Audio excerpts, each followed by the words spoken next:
Welcome to the audio experience of KimberlySueIverson.com, a redhead rewriting reality and multi-genre author.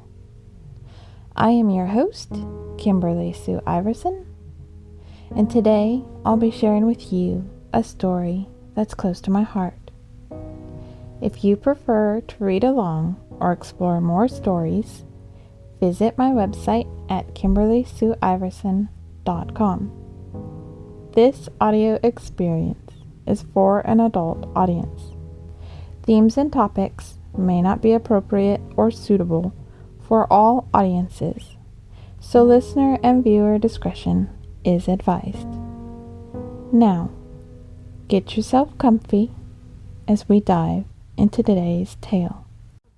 Discussions. A neighbor stopped by last night to help with more weeding. Her son mows the lawn while they are here.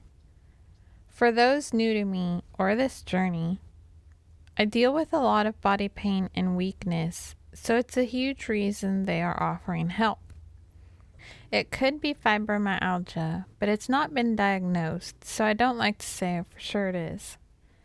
My family does have arthritis issues that run in the family, so I know that technically it could be something like that too, or a mix of things. Some days I can move okay, especially if I get sleep and it's hot out. Some days I struggle to. If I move too much, it isn't good. If I move too little, it isn't good. Some joints don't want to move past certain points on certain days. Like to climb into my mom's Kia minivan? Yeah. Let's say I'm glad I gave up driving. That height alone on my knees can be problematic on some days. Meaning it hurts like a mother you-know-what to even step into. Stairs can be hard for that reason. I still get everything done I need to, like laundry and such. It just comes with a lot of pain and a lot of breaks. If I were able to sleep and rest more, I think it'd be better. Plus, I have gotten better compared to 2 years ago. 2 years ago, I'd been so bad that I had to move my legs with my arms while I was in bed. They were so weak when I'd sit in bed. Now, I'm able to lift them and move them without additional help with my arms. It's less me working out as much as me finally not trying to work out right now. That next to not being able to move around easily and fast like before has been my biggest headache. I was highly athletic. I grew up that way and would kickbox, go walk for an hour in the morning and evening. I'd hardcore Pilates workout. I'd garden and do so much. So having to transition out of that has been incredibly rough. I don't have the same energy levels or ability to do as much as I pleased before. As I said though, it's not as bad as it was a few years ago. But that doesn't mean I can easily get down and back up to, say, wash the dogs or garden. That's what the neighbor was helping me with, the gardening. She comes by here and there as she can to do some weeding in this garden bed out front where our roses are. It's been untamed for many years, and I would just not bother because of that. It was difficult to do so. And then trying to deal with that grass that got in there was just too much. Her son, while she works on cleaning that up, will work on the grass and mow it. I was talking to her while she was here and working, though I'd planned on just putting out the trash and gathering it up.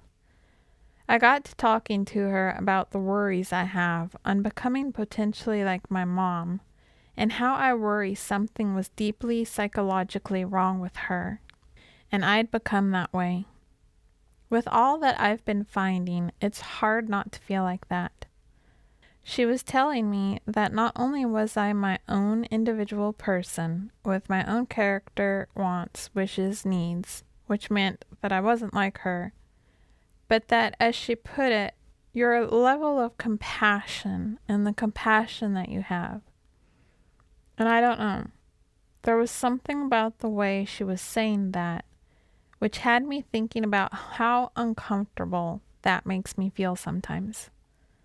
I mean, there is a part of me that I appreciate her ability to see me that way, and that she does see me. But there is this almost discomfort in being acknowledged that way, which is so odd for me.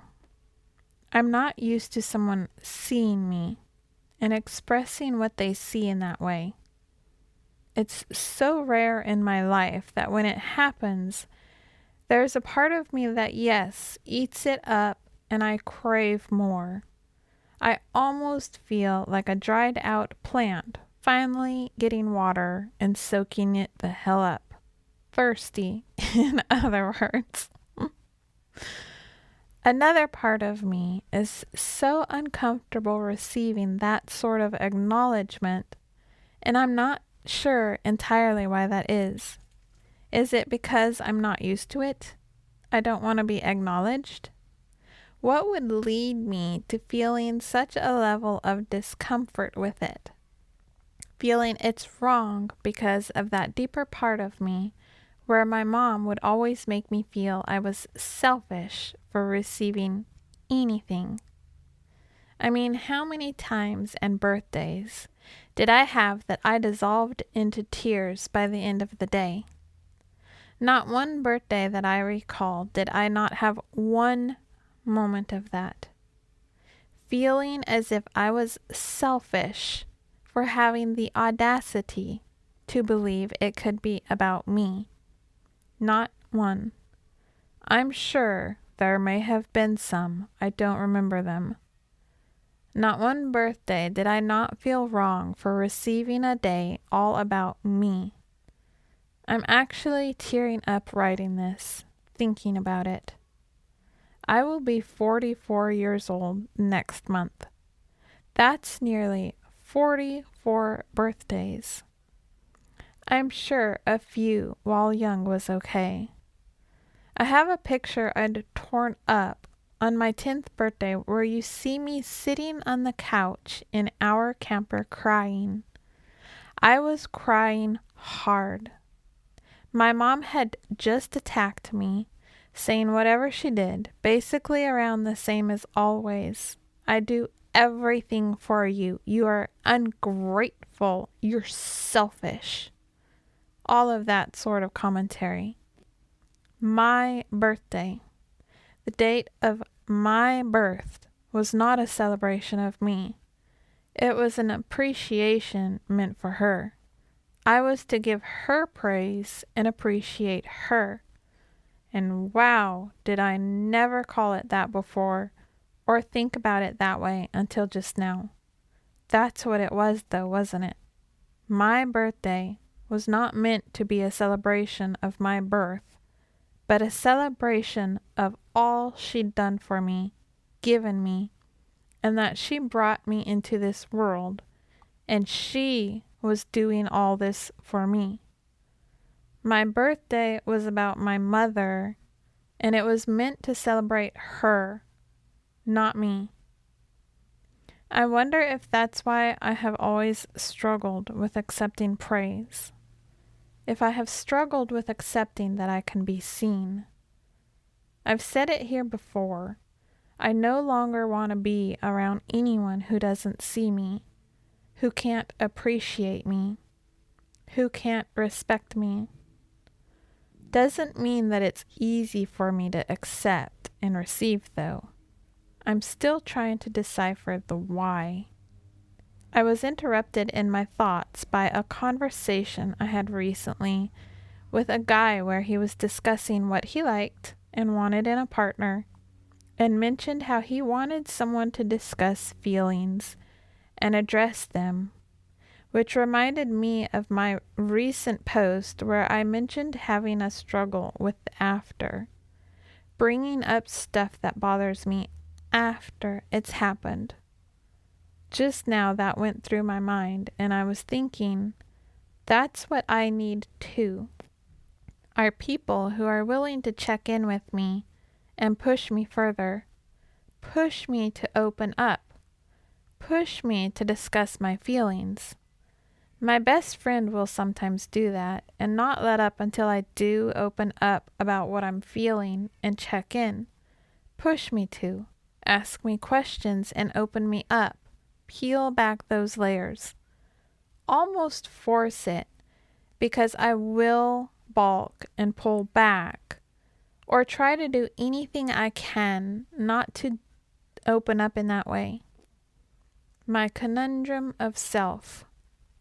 I can open up like this all day long, usually, but you want me to discuss my feelings toward you, my feelings toward an action you took, an action I took, and I mean in a romantic connection especially. This is a struggle I have.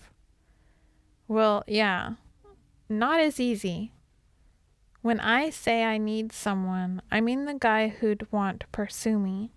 He's got to be willing to push that boundary with me and push me outside of that comfort zone, because otherwise I'll pull that blanket over my head and hide beneath "I'm good" and try to shirk all other things. Try not to open up. Try to avoid using my words. That one is still a big struggle. More to come. Thank you for reading and subscribing, or listening in this case. I know how valuable your time is, so it means so much that you are here, and I am beyond grateful you chose to spend this time with me. What are your thoughts? Do you find it hard to open up to? Accept praise? Accept the good things that people want to tell you about yourself or that you are? Engage with me and start a conversation. Just don't be rude about it.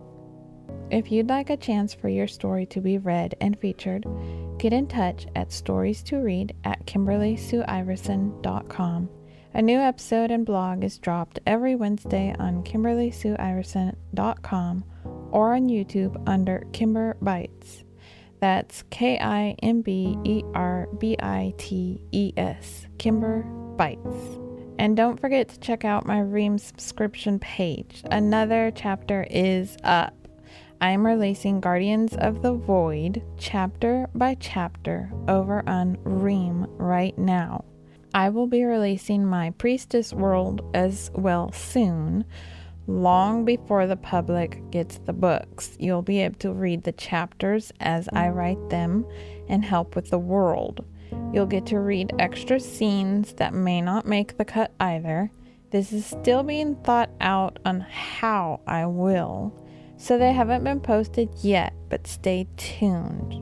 Also, that world is still in progress, but I have written almost 3 books. I'm nearing the end of the 3rd one. That's the one that when you follow me on social media, if you see the updates, that's the one it's about. If I actually do some writing and get all excited, that's typically the world I'm writing in. So check out reamstories.com/KimberlySueIverson. That's reamstories.com/KimberlySueIverson. reamstories.com/KimberlySueIverson. That link also will be in the description box below, unless I completely forget to add it, at which point you can remind me.